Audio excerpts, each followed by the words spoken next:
Well, ladies and gentlemen, let's move to the welcome address and the first corporate presentation. Well, to talk about coming up on stage is a presenter who have expertise more than 20 years across South Asia and EMEA.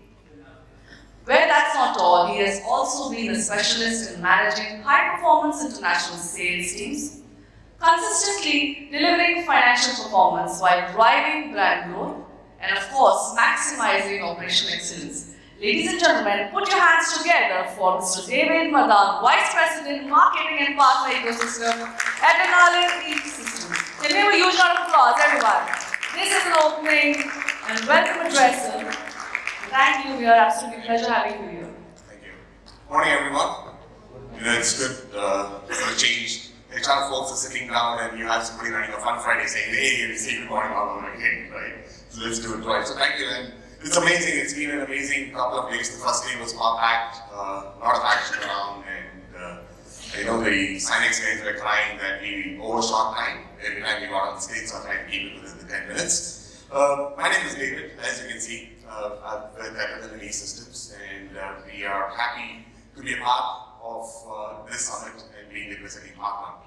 So I'm going to keep it simple and light, and what we believe in is how do you kind of go ahead and increase engagement. That's the theme, right? Every HR person is striving about how do I improve employee engagement, how do I kind of give the best experience for my employees across the groups. So moving forward, any idea what this number is about?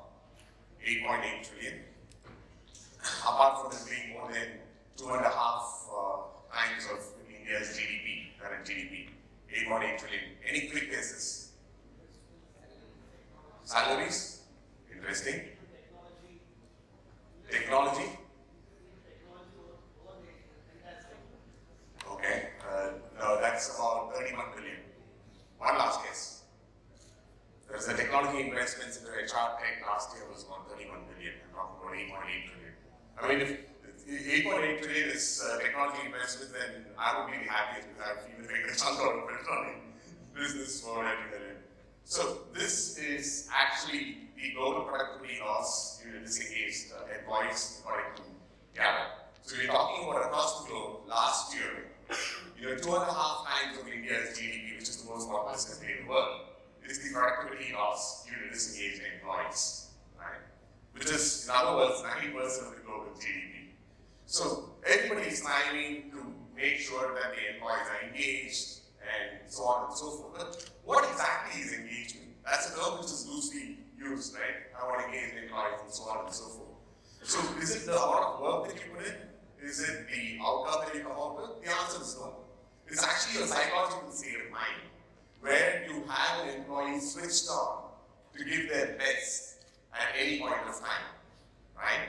And what drives it is what happens in workplaces, what happens in their personal relationship, what events they go through. We've all been through COVID in 2019, which changed the dynamics of what your workplace is, how your relationship is working, and how the events are happening, right? So when this is what an engagement is, it's important for us to understand what actually organizations need to do to kind of, ensure that the engagement is at its highest. And that's why the experience piece comes into play. So when we talk about employee experience, it's not the bits and pieces, but it's the sum of all those bits and pieces. And an experience an individual actually feels or gets from their organization, their team members, as well as managers. No wonder that's why if you take a look at it today, there's a lot of emphasis on leadership development, manager development, so on and so forth. Because they are the first line where the subordinates get the right or wrong experience, which then drives them to go ahead and be engaged employees. And all the boundaries went off once COVID happened, because you started working from home, so it's no more within the four walls of your office. So it became important for organizations to actually kind of give an experience even at home. How do you kind of take care of the challenges that they face? I'm just going to take 30 seconds in. I was talking to one of the HR leaders who was in the IT services industry. And an interesting conversation happened there because they found that all of a sudden post-COVID, a lot of people actually didn't want to go for on-site jobs, which was the most glamorous job for IT services companies because you walk around, you get a lot of experience and so on and so forth, right? And typically with 65 to 70% of the cost of an IT services company being that of their employees. I'm sure most of you from IT services know that you would give DSCCs to hire people because it gives you the cost balance. So when that used to happen, the problem was post-COVID, a lot of people didn't actually want to go ahead for on-site jobs, and it was not actually, when they did a survey, not actually for fear of what's going to happen to them, but because they had a lot of aged parents, their family ecosystem in tier B and tier C cities, which prevented them to go because they had to be there to take care of them, right? So this company thought innovatively, they went and tied up with a care agency which was giving care across all these tier B and tier C cities, and they created a platform where anybody sitting anywhere can go ahead and put a request, and that used to trigger and go ahead and the caregivers were there doing on-site as well as taking them to the hospitals if need be. So that kind of, increased their retention rate, increased their hiring rate, and so on and so forth, and took away the thought from what's happening at home, which created the right experience and the right engagement. So these are some of the things that I'm sure each and every one of you are trying to go. But what exactly are the challenges? Right? It's easy said than done. What exactly are the challenges? I mean, this is the first challenge. If there's ever been a time where I said this yesterday also in the panel where we had the most number of cross-generational workforce is today. We are facing a workforce that is coming far more digitally matured, driven by information more than knowledge. Everything is at the fingertips, living in an agile world, right? And coming to think of it, some of them lift their hand and say, well, Gen Alpha, people who are born in the next 7 years, that's the workforce that is going to come to the roles irrespective of the industry or the being in, right? So, and that's a generation which is one of generation strategy, right?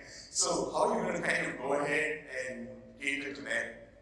What are the kind of experience you're going to give to them? How are you going to take care of their mental and psychological wellness? I was having a conversation with a gentleman called Sanjay here, who runs a wellness platform. One of the things that he mentioned was of the survey that they did with all 400 CHROs, and I'm sure you agree. The biggest challenge is how do you kind of take care of the physical, mental, emotional wellness, especially in Gen Z, rather than people who are the millennials or the generation before that. Because this is a generation that is living on YouTube shorts and fast food, right? So everything is quick, everything is, I need to chat, I need to show that digitally, the right to, and so on and so forth. So, but these are the business imperatives that is there with the talent landscape, right? So, some of the examples I've already put in. Today's generation is looking for influential leaders. There's a widening gap in the requirements of the talent landscape, which is coming through the doors. And of course, past performance alone for talent managers like you does not necessarily mean that you are ready to completely ready to take care of what's going to come in the future, what's going to invest in the future, right? And can there be a more scientific way for recruitment? Right? I'm basically from a sales and marketing background, and one of the things that I find my sales leaders coming and telling me is, my gut tells me that he's the right person. And I always tell people, if I got a dollar every time somebody tells me that their gut tells them that this is the right candidate and that person failed, I would be standing here talking like you're a lady of money. It's not right for you to do that. So can there be a scientific way to do that? So this is a challenge which I'm sure each and every one of you are thriving, and in the midst of dealing with all of this. Is this your daily life as HR folks? And which keeps shuttling here and there, so on and so forth, from the great resignation to the great recession to succession planning to performance management and so on and so forth. This is your daily life at times, guys. How many of you agree with this? Thank you. Right? And in the midst of dealing with all this, you have to create something called a sustainability. Not people sustainability alone, but business sustainability. One of the underlying themes that came up in the conversation yesterday across all the panels, irrespective of what the topic of the panel is, how HR leaders are coming into the forefront of, kind of creating that business sustainability. Because you're responsible for bringing in the right people, putting in the right practices, creating an environment that's going to allow them to succeed and learn from their failures as well, which is also important. In the midst of all this, the icing on the cake is wellness. Right? And the cherry on top of the icing is wellness extended to the home. So that's how it is going, right? That's your life on a day-to-day basis, and for managers like us. So this is the challenge, right? I mean, 2 minutes left in the rush. So what is the need of DR? The need of the hour is because these guys ring a bell, which is, to get us off the stage, which I don't like. It reminds me of being in school and, you're around. But the approach is it about hiring talent? Is it about managing talent? Is it about nurturing talent? It's about enriching talent or retaining talent? That's the question, right? This is how even today, because the work pressures, the deadline pressures, this is how it's done. What we believe in is it has to be viewed holistically. When you're talking about an experience, it has to be holistically tied in together. It's a journey. Experience is a journey. Right from the time you see a job opportunity and you apply for it, till you leave the organization to retire or move on, it's a journey. So it needs to be viewed holistically, which means that every touch point with the organization, before, during, and after, needs to be tied in together. And it should all be done, especially as an HR organization, keeping this in mind. How do you create a reason of being fair employees? How do you make them feel important, irrespective of how big or small they are in the organization? That's what experience is about. That's what is going to drive the engagement. And that's what we firmly believe in as an organization. So the question is, can experience be designed? We believe yes. And can talent management team scale to meet the current and future scenario? That's a sustainability question comes in. The answer to that is some serious. But what is actually happening in reality? Today we find that organizations have their policies, culture, so one moment, guys.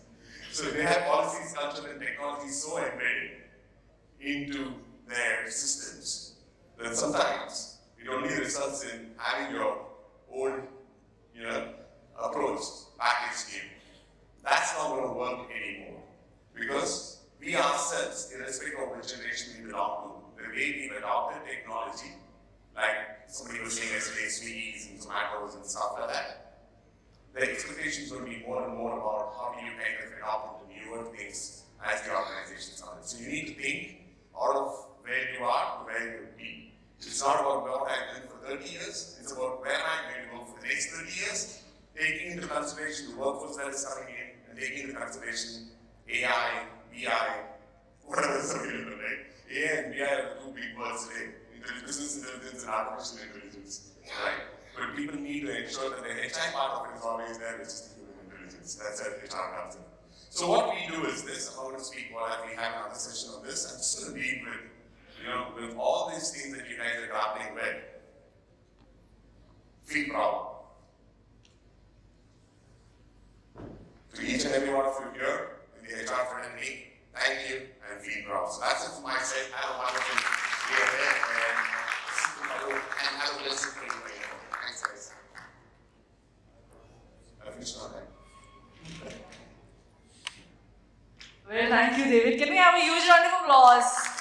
Thank you for such an informative presentation. And now, felicitating one leader, I'll call upon the another industry leader out here. Calling upon Mr. Lalit, Director, HR, Kusum Group, to please come forward on stage and felicitate Mr. David Madhan, Vice President, Marketing and Partner Ecosystem, Adrenalin eSystems Ltd in Mumbai.